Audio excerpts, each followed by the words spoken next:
देखिए हर खबर यहीं पर, सब्सक्राइब कीजिए TV9 भारतवर्ष। प्रकाश जी, एक सवाल जो सबके मन में है और मैंने कहा था कि लॉकडाउन से जुड़े एक सवाल ज़रूर मैं आपसे चाहूँगी कि अगर आप उनके हमें जवाब दें। सरकार क्या समझती है, क्योंकि एक लगातार चर्चा हो रही थी कि ये जो पीक है वो हमें मई के महीने में हो जाएगा या मई का अंत होते होते पीक हो जाएगा। अब अलग अलग फिर स्टडीज़ आ रही हैं, अलग अलग फिर मैपिंग की जा रही है और कह रहे हैं कि शायद ये आगे जाकर पीक करेगा, शायद जून में पीक करेगा या जुलाई में पीक कर सकता है। कर्व को लेकिन फ्लैटन करना है। ये तमाम टर्मिनोलॉजीज़, ये सब तमाम शब्दावली हमने अभी सीखी है कोरोना काल में। इससे लोगों के मन में ये सवाल होता है कि कर्व फ्लैटन हो जाएगा तो जीवन और आसानी से सामान्य शद हो जाएगा। सरकार क्या समझती है, कब तक कर्व फ्लैटन होगा? क्या एक और वेव आएगी? क्या इसको लेकर अंडरस्टैंडिंग है या समझ है?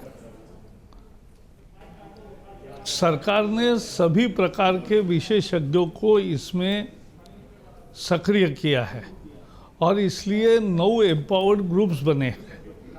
विभिन्न पहलुओं पर नज़र रख के रोज़ फील्ड के रिपोर्ट और 500-600 जिलों से रोज़ का रोज़ डेली फीडबैक आने की मशीनरी तैयार है और इसलिए ये फीडबैक के आधार पर, अनुभवों के आधार पर और जो साइंस बता रहा है और दुनिया में जो अनुभव आ रहे हैं उसके आधार पर लॉकडाउन कितना खोलना कितना नहीं खोलना, ये सब निर्णय साइंस के आधार पर होते हैं, केवल परसेप्शन के आधार पर या हमें लगा इसलिए राजनीतिक इच्छा के आधार पर नहीं होते हैं। तो इसलिए इसका पता आज नहीं चलेगा क्योंकि आज 28 तारीख है। 28, 29, 30, 31 4 दिन अभी बाकी है इस लॉकडाउन के।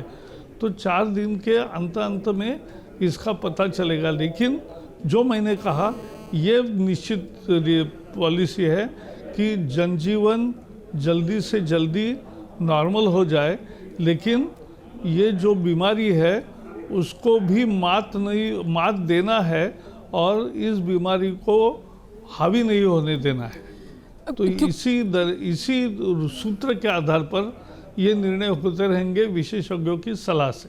जी हाँ, क्योंकि एक बड़े राहत पैकेज का सरकार ने ऐलान किया, आत्मनिर्भर बनाने के लिए देश को आगे बढ़ने की रणनीति पर बात की जा रही है।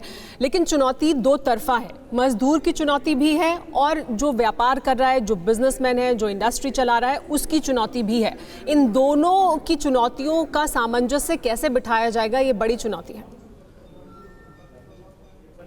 पहले तो ये समझना चाहिए कि जो मजदूरों का प्रश्न है उसको गहराई से समझना चाहिए।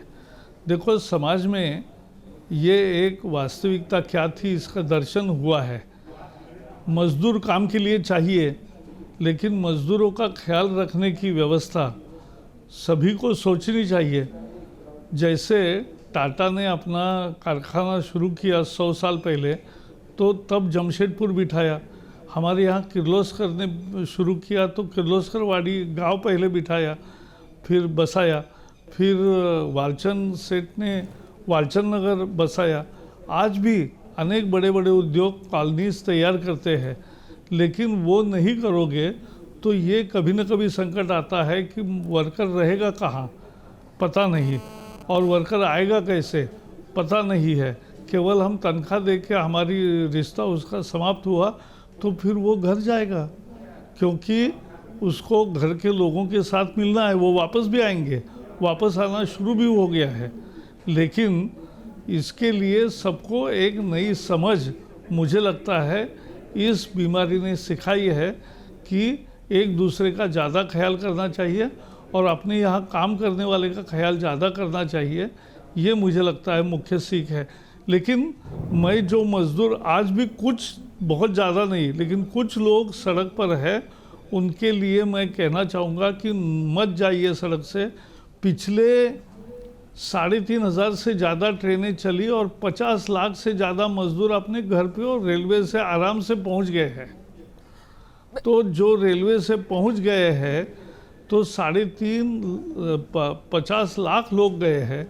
बसों से भी 10 लाख लोग गए हैं, बाकी साधनों से भी 10-20 लाख गए हैं।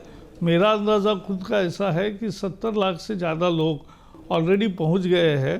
तो बाकी जो थोड़े बचे हैं उनको भी जाने का अवसर मिलेगा, लेकिन एक गाड़ी में सोशल डिस्टेंसिंग के साथ 1000-1500 लोग ही जा सकते हैं, इसके लिए थोड़ा वेट करना पड़ेगा। तो करना चाहिए, लेकिन भागना नहीं चाहिए। जी हाँ, लेकिन प्रकाश जी, अब कोरोना का समय हो या कोई और समय हो, राजनीति तो कभी ख़त्म नहीं होती है और राजनीतिक बयानबाजी कोरोना काल में भी हमने देखा कि लगातार चलती रही है। आपने भी श्रमिक ट्रेनों की बात की, उसको लेकर भी अभी कुछ राज्य हैं जिनकी तरफ से कहा जा रहा है कि आप रोज़ ट्रेन मत भेजिए, हम ये हैंडल नहीं कर सकते। पश्चिम बंगाल की तरफ से ये प्रतिक्रिया दी गई, कहीं से कहा गया कि देरी हुई, ट्रेन यहाँ पहुँचने की बजाय कहीं और पहुँच गई है। तो ये जो इस समय में भी जो ये बयानबाजी है, इसको किस तरह से देखते हैं? देखो, भारत के सभी नागरिकों की व्यवस्था करना हमारा काम है और इसमें हर राज्य अपने जो नागरिक है जो वहाँ आना चाहते हैं उनको रेलवे से उतारकर उनको बसेस से वहाँ उनके गांव तक पहुँचाए, ये जिम्मेवारी राज्यों को लेनी पड़ेगी, क्योंकि बाकी सारी बसेस रेगुलर शुरू नहीं हुई है। तो ये काम तो उनको करना पड़ेगा और इसलिए सभी राज्यों को आगे आना पड़ेगा। ये जैसे चक्रवात हुआ तो उसके लिए 1 सप्ताह नहीं भेजा था मज़दूरों को वहाँ, लेकिन अब 1 सप्ताह हो गया। वहाँ जनजीवन और बाकी भी ज़िले हैं जहाँ चक्रवात का परिणाम नहीं था, वहाँ भी जाने वाले मज़दूर बहुत है, लेंगे ही नहीं ऐसा कहना करेक्ट बड़ा ठीक नहीं है। इसलिए हर प्रदेश को अपने मूल स्थानीय निवासियों की मदद करनी चाहिए। प्रकाश जी, अलग अलग राज्यों की अगर हम बात कर रहे हैं तो आपका खुद का जो गृह राज्य है महाराष्ट्र, हम जितने भी संक्रमित हैं देश में इस समय कोरोना के, उसका एक बड़ा हिस्सा सिर्फ महाराष्ट्र में और उससे भी ज़्यादा मुंबई शहर में ही केंद्रित है। क्या आपको लगता है कि अब जो अभी तक हालात रहे हैं उसको अगर आप पीछे जाकर वापस देखें तो क्या आपको समझ में आता है कि क्या वहाँ कोई कमी रह गई या वहाँ पर इस तरह से जो विस्फोट देखने को मिला उसके पीछे की वजह क्या रही? नहीं, वहाँ तो 2-3 कारण है। एक, तुरंत कभी ना कभी तो इसका चर्चा होगी कि भाई समय चलते कदम उठाए या नहीं उठाए, लेकिन आज मैं उस चर्चा में नहीं जाना चाहता।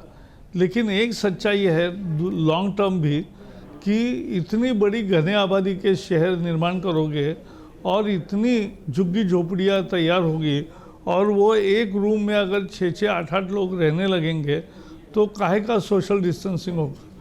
तो इसलिए हमें लोगों को भी मानवीय अंदाज में शहरों की पुनर्रचना करना ही पड़ेगा।